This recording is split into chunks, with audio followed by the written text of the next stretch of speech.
Hello and welcome to a lecture on international economics. And the topic for today is secular deterioration in terms of trade, the Prebisch Thesis. This is Dr. Jupli Goswami, Assistant Professor from the Department of Economics, Lolit Chandra Bharali College. So the key takeaways from this discussion would be the Prebisch thesis, the assumptions, the explanation, and the reasons for the secular deterioration of terms of trade, the implications of the secular deterioration of terms of trade on developing countries, and of course the criticisms of this Prebisch thesis. So to start, the Prebisch thesis. The essence of the thesis is that the less developed countries had to export large amounts of their primary products in order to import manufactured goods from the industrially advanced countries. Accordingly, trade occurs with a fundamental bias against these countries and in favor of the advanced countries. Now, there is empirical evidence to that the terms of trade have been continuously moving against the developing countries.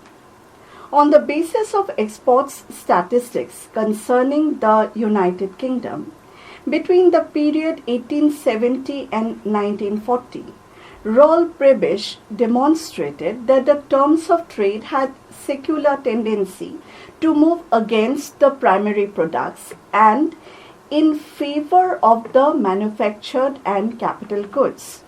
And this argument of Prebisch was strongly supported by H.W. Singer.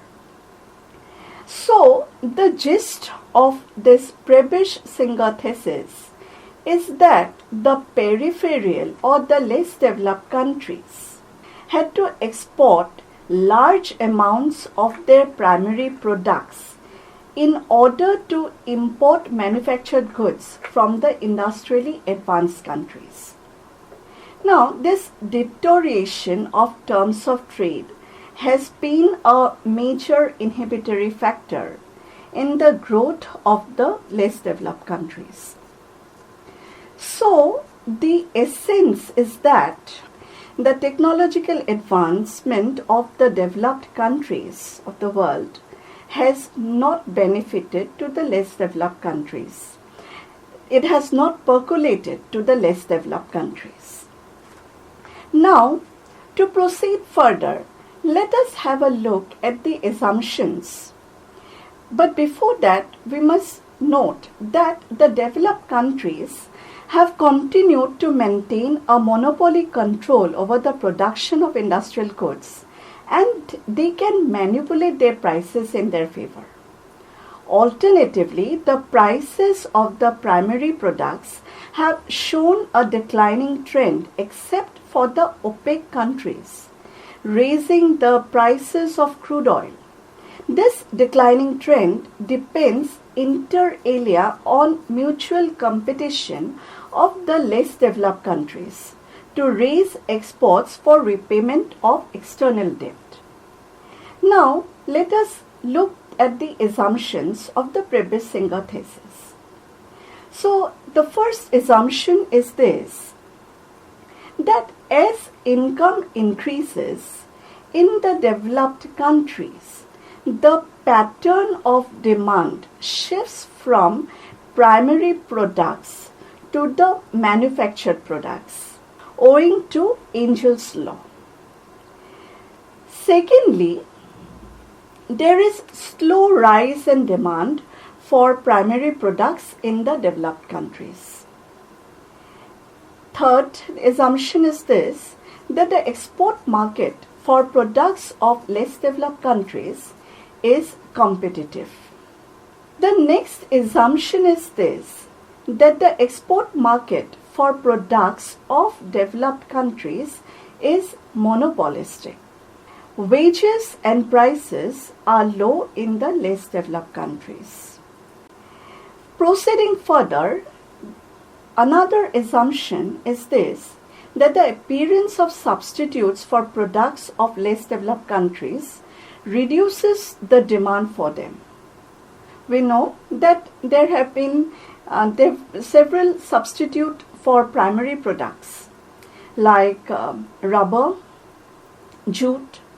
So it is assumed that the appearance of substitutes for products of less developed countries reduces the demand for them. Then another assumption is this, that the benefit of increased productivity is not passed by the producers of manufactured products in advanced countries to the less developed countries through lower prices.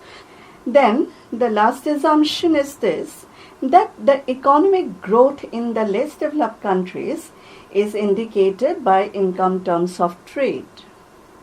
Now, let us come to the explanation of the Prebisch-Singer thesis. And let us also look at what are the reasons for the secular deterioration of terms of trade in the developing countries. So Prebisch assumes that the capacity to import or income terms of trade is the determining factor of economic growth in LDCs, the last assumption that we have just noted. So Prebisch assumes that the capacity to import or income terms of trade is the determining factor of economic growth in less developed countries. And the terms of trade is the most important conduit for transmission of productivity gains from the developed countries to the peripheral countries. That is, the terms of trade is the most important conduit for transmission of productivity gains from the developed countries to the peripheral countries or the less developed countries. Prebisch asserts that the primary producing less developed countries have failed to share in the gains of the world economic growth generated by the developed countries, and the reason for this has been their declining capacity to import. Now, Prebisch points out that on the basis of the United Kingdom's terms of trade with the less developed countries, that between the 1870s and the 1930s, there was secular downward trend in the prices of primary goods relative to the prices of manufactured goods. So let us discuss what are the reasons that are cited for deterioration in the terms of trade of the less developed countries. The first argument is pertaining to the quality of primary products. Now, the less developed countries, they continue to produce and export goods like coal, iron ore, tea, coffee, rice, jute, sugar, etc. That is, the less developed countries, they continue to produce and export primarily the primary products. The quality of primary products have largely remained the same. While on the other hand, we find that the quality of the manufactured items of the developed countries have been continuously improving. That is, on one hand, the quality of primary products have largely remained the same, while on the other hand, the quality of the manufactured items of the developed countries have been continuously improving.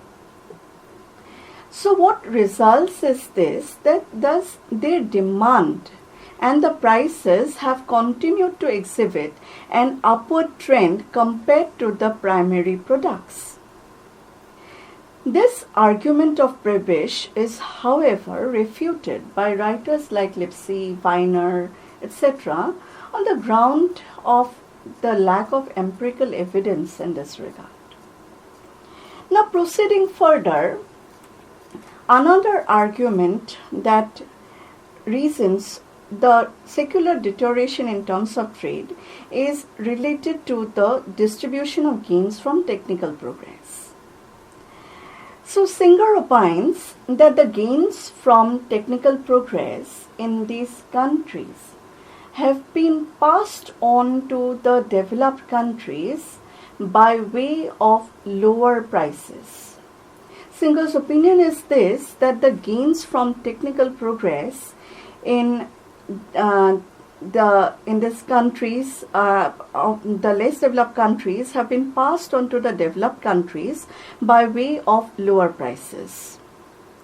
In contrast, the gain from technical progress in the advanced countries, in the developed countries, are retained by the producers themselves by way of higher incomes. Now, why this is so? So, the argument in this context is this, that it is largely because of the greater organization in the developed countries.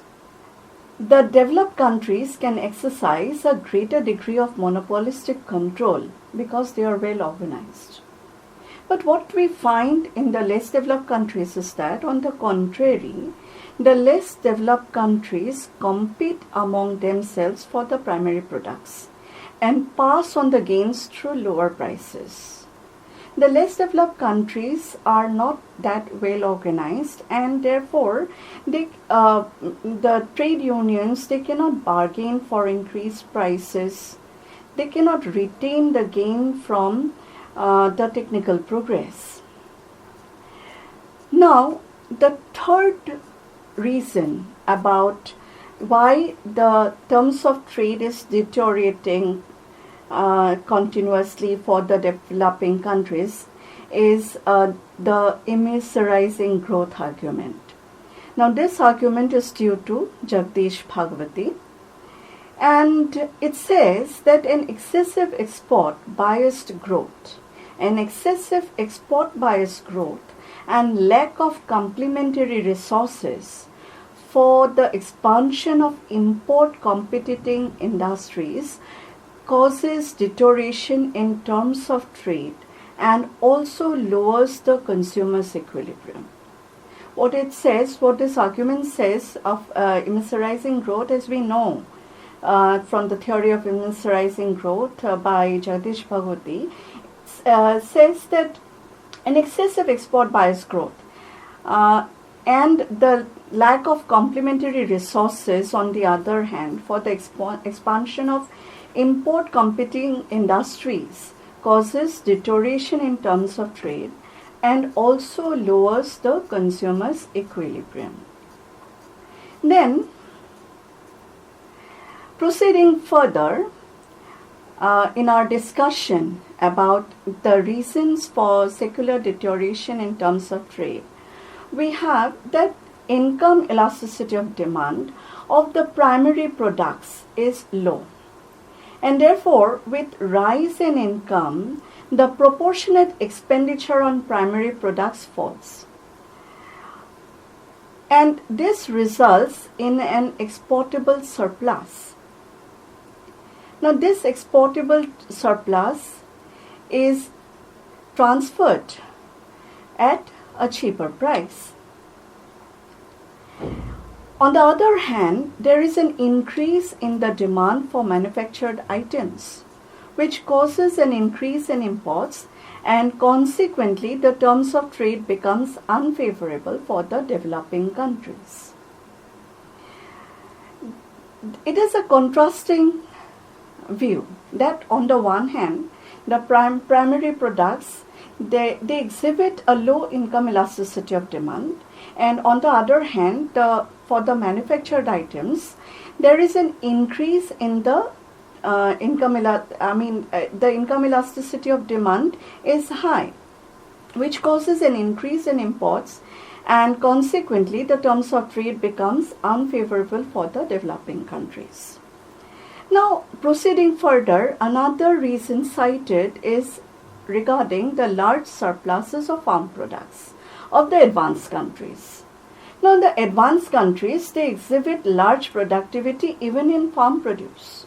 So, they transfer their surpluses to the less developed countries, which affect the international prices adversely, causing unfavorable terms of trade in the latter. Then, regarding the imports and import competing industries, the fine quality import adversely affects the import competing industries in the developing countries. And India is one live example. What happened during the British rule in India? That our handicraft handloom items were wiped off because we could not face the fine quality of British products, of manufactured products from Britain, and for which what happens is that the fine quality import adversely affects the import competing industries, for which there is large scale dependence on primary products as a source of livelihood, thereby reducing its prices. Then another significant reason in this context is the development of synthetic products. We know the technological development has led to the production of synthetic raw materials saving products like rubber, silk, jute, plastic, etc. What happens as a result is that it has led to decline in the prices of the traditional exports of less developed countries. If we remember, we have assumed in this thesis that the less developed countries export the primary products. And the development of these substitutes, synthetic substitutes, has led to the decline in the prices of the traditional exports of less developed countries. Due to the development of the synthetic products, what happens is that it has led to the decline in the prices of the traditional exports of less developed countries, which have led to further deterioration in terms of trade of less developed countries. Then, proceeding further in our discussion, we have seen the growth of economic groupings across the world. Such international phenomena has raised the trade among the developed countries. The growth of exports of less developed countries have slowed down, for which terms of trade is worsening in these countries. So the major share of trade is happening amongst the developed countries. The protectionist policies of the developed countries is also another reason for the secular deterioration in terms of trade of the developing countries. Now, the protectionist policies of the developed countries against the developing countries, when the latter is enhancing their manufacturing sector, have led to deterioration in terms of trade of developed countries. Now we know that the developed countries, they are continuously struggling for economic growth, and one important way of doing so is emphasizing on the growth of their manufacturing sector. Now, in this regard, in this context, we find that the developed countries may emphasize in protectionist policies to protect their economy against the developing countries, which is enhancing their manufacturing sector. And these protectionist policies have led to deterioration in terms of trade of developed countries. Then the raw materials and agricultural products of the less developed countries, they lack in adaptability to their world prices. When their world prices start declining, the producers of primary products cannot switch over production to some other goods whose prices are not decreasing. This leads to deterioration in their terms of trade. Another point that needs to be stressed in this regard is that of the shortage of intermediate products. Now, Linder points towards the shortage of intermediate products in less developed countries as the cause for deterioration in their terms of trade. Due to the shortage of such products in relation to their expanding demand, they are imported at relatively higher prices than the prices of exportables. So what is Linder's argument is that Linder points that the shortage of intermediate products in the less developed countries is one primary reason for the deterioration in their terms of trade. Due to the shortage of such products in relation to their expanding demand, they have to be imported, and imported at relatively higher prices than the prices of the exportables of these countries. So this price difference, it results in deterioration in terms of trade. Now, after our discussion on the Prebisch thesis and the reasons why these developing countries are exhibiting a chronic deterioration, a secular deterioration in their terms of trade, we need to also emphasize upon the implications of deterioration in terms of trade on the developing countries. As we can gauge, as we can understand, the deterioration, secular deterioration in terms of trade have serious adverse effects on the developing countries.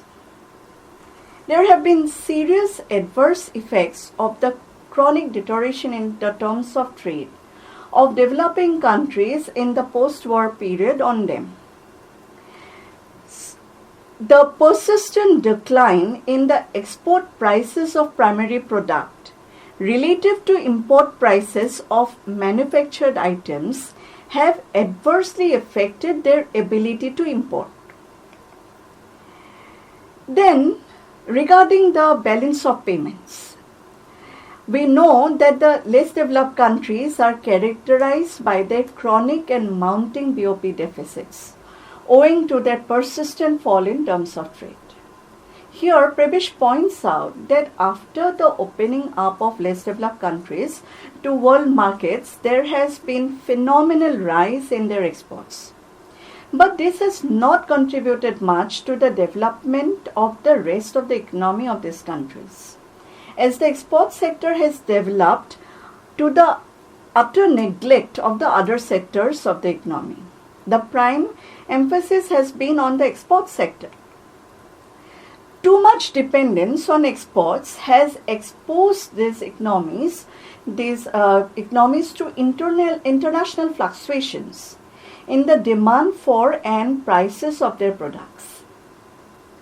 So during a depression, the terms of trade becomes adverse and foreign exchange earnings would fall steeply. As a result, these countries, they will suffer from unfavorable balance of payments. They are unable to take advantage of a fall in prices of their products by increasing their exports because of the inelastic nature of supply.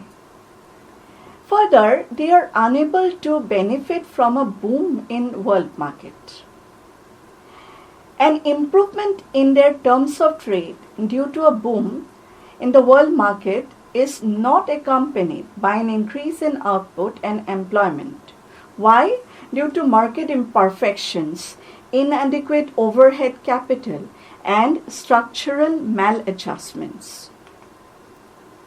Proceeding further in our discussions about the implications, we find that the deteriorations in terms of trade has led to some countries experiencing situations of debt trap.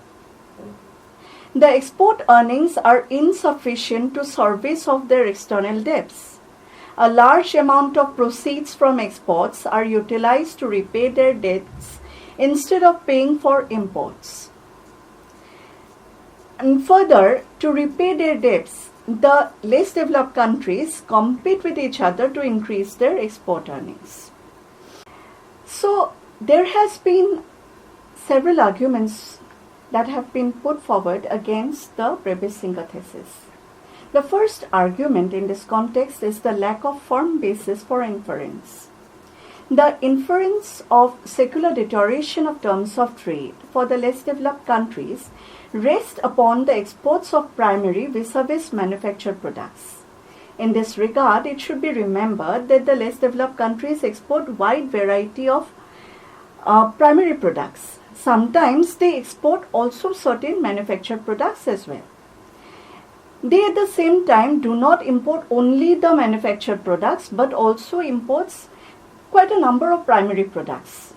It is therefore not proper to draw a firm inference about terms of trade just on the basis of the assumption that they primarily are dependent on primary products for exports and they import the manufactured items.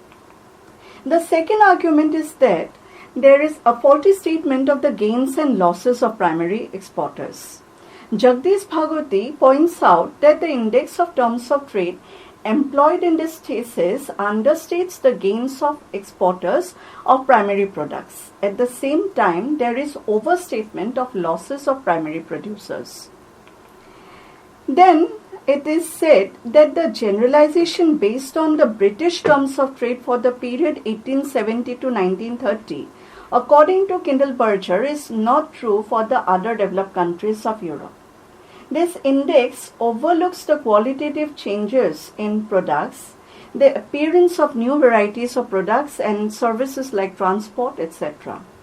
The Prebisch thesis is also criticized on the ground of neglect of supply conditions. In the determination of terms of trade, the Prebisch thesis considers only demand conditions. The supply conditions, which are likely to change significantly over time, have been neglected. The relative prices, in fact, depend not only upon the demand conditions but also on the supply conditions. Then there is little effect of monopoly power. One of the arguments in support of this thesis was that higher degree of monopoly power existing in industry than in agriculture, and that has led to secular deterioration of terms of trade for the developing countries. In this connection, it was also agreed that the monopoly element prohibited the percolation of benefits of technical progress to the less developed countries. The empirical evidence, however, has not supported such a line of argument. Then one criticism is this of the inapplicability of Engel's law. The secular decline in the demand for primary products in developed countries was attributed to Engel's law, but this is not true because this law is applicable to food and not to the raw materials, which constitutes sizable proportion of exports from the less developed countries. Then the deterioration of the terms of trade for the less developed countries is sometimes linked not to non-transmission of productivity of gains to them by advanced countries through lower prices of manufactured goods, yet the benefits from foreign investment have percolated to the less developed countries through the product innovations, product improvement, and product diversification. These benefits can amply offset any adverse effects of foreign investment upon terms of trade and the process of growth. The Prebisch thesis suggested that export instability in the less developed countries was basically due to variations in prices of primary products relative to those of manufactured products. The export instability, however, in those countries is argued that it could be on account of quantity variations rather than the price variations. Then, in this thesis, Singer contended that foreign investment in poor countries no doubt enlarged the export sector, but it was at the expense of the growth of domestic sector. This contention is, however, not always true because the foreign investments have not always crowded out the domestic investment. If foreign investments have helped exclusively the growth of export sector, even that should be treated as acceptable because some growth is better than no growth at all. It is far-fetched to relate worsening of terms of trade to the non-growth of domestic sector. Then the secular deterioration in terms of trade of the less developed countries during the period 1817 to 1930s. This is criticized because this period was supposed to be on account of the declining world demand for primary products. During that period, there were tremendous changes in world population, production techniques, living standards. Given those extensive developments, it is extremely difficult to assess precisely the changes in world demand for primary products and the impact of those changes upon the terms of trade. So, we have discussed in today's lecture the Prebisch thesis, the explanation of the thesis, the reasons for secular deterioration in the terms of trade of developing countries, the assumptions on which the thesis is founded, and of course the criticisms. But despite the criticisms, we must conclude by saying that there is empirical evidence in support of the Prebisch thesis. So thank you so much. Thank you.